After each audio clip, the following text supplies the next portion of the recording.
Mr. Chris Kemp. Hooray. Hooray, very good. You might have, if I could get out. Find it straight this way. I'm going to hear some stuff now. I'm going to avoid the microphone. If people can't hear me, let me know. Or if you don't like my poems anyway, that's a bonus. Just heard someone with perfect diction, delivery and timing, so you can spot the difference now. Right, this is something I did this today, so it's fresh. I don't think poetry goes off, but anyway. It's called Ambitious Evolution. If you stir enough primordial soups, chemicals will connect, cooperate and connive, and this chemical collusion will result in evolution, and the compounds will come alive. And these single-cell organisms will one day say, well, this is okay, but I think now I'd like to live somewhere other than the mud. I've got ambition to have legs, and to grow a head, to live on the land, move into a house, sleep in a bed.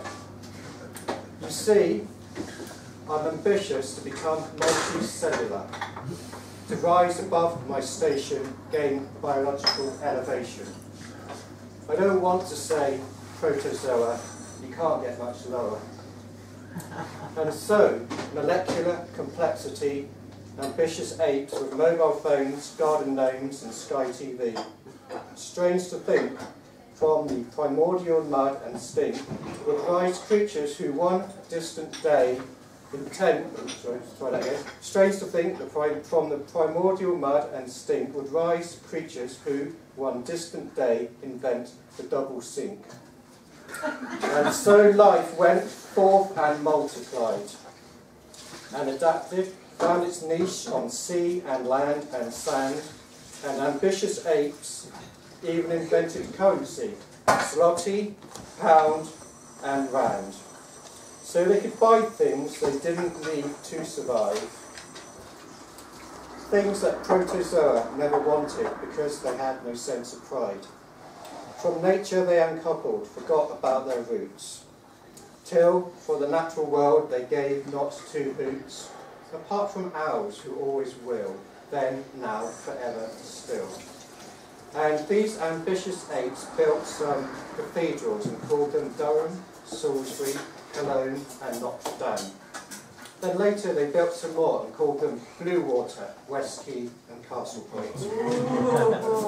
And nature lived not in these secular religious places, these brash, sterile, spiritually empty spaces.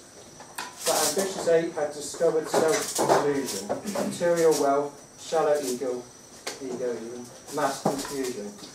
And the trees were felled and stacked on shelves, no longer home to creatures real or imagined, deer, foxes, bear and elves.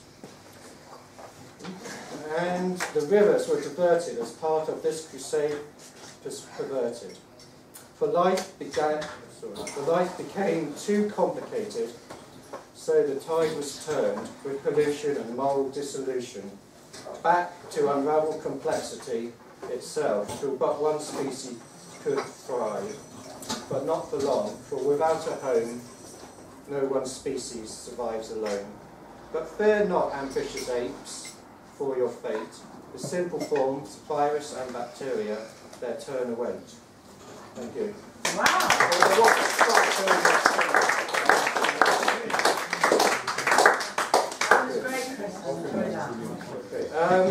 This is a kind of half, it's not finished, but I just want to try it out. It's called Night Snail. So those who know the W.H. Auden poem, Night Snail. So it's going to be, if you recognise any of the kind of pattern to that, then I'm doing well. Night Snail. Here's the night snail crossing the flower border. He's going to join the snail band. He's learning the recorder. Lettuce is too rich, cabbage is too poor. Boys munching on brassicas is such a bore. Growing up for a snack stop, it's that time. The gardener's against him, but he's covered in slime. Past mown grass, every little stone is like a boulder. Sliming along, house on his shoulder. Sliding silently past it, he passes. Ooh, did that quick. doesn't want to be late for his recorder classes. In the house he passes, no one wakes. He's looking for some hostas. To him they're as good as cakes. Letters to the left, letters to the right. He's getting sick of eating letters every night. He bumped into a hedgehog, it gave him one hell of a fright. But now he's in the snail band, their life's not so bland. But it's never easy when you're just one big foot. Sometimes how he longs to have a hand. And that's as far as that one's gone.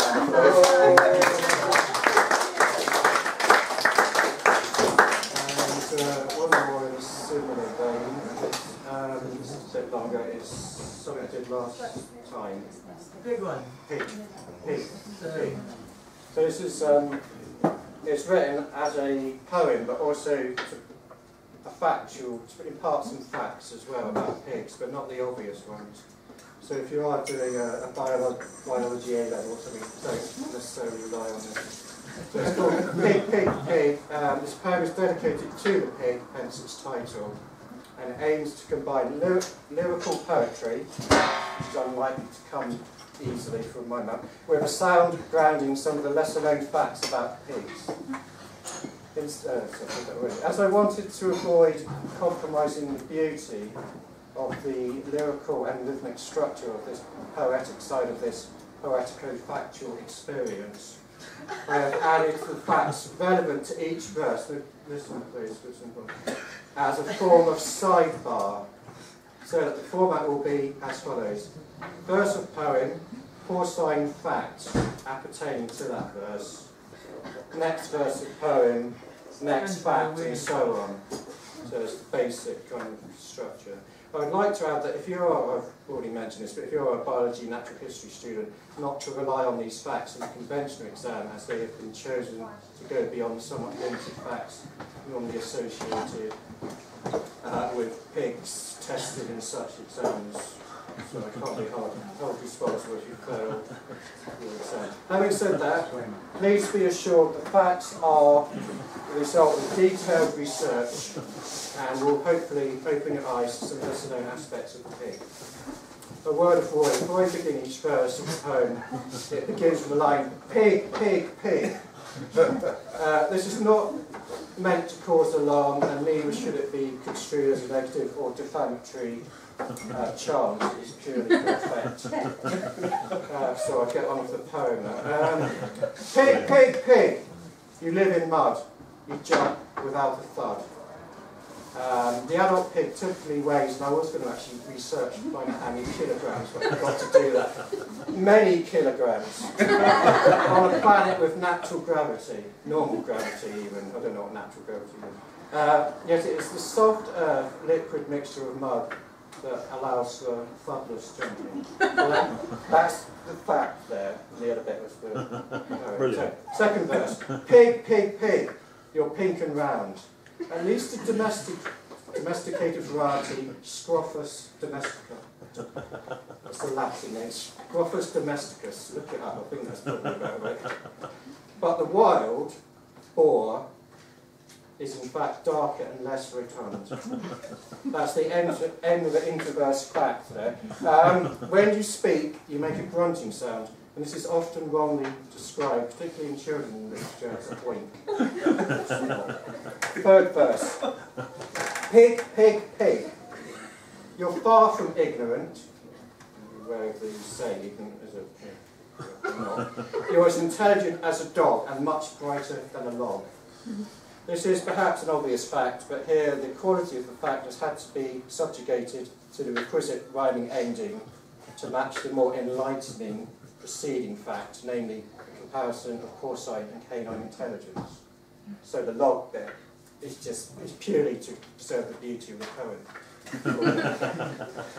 Pig, pig, pig, how you dig the earth. Both literally a hardened cartilage ring in your slouched nose, and also in a 60s hippie slang type of way.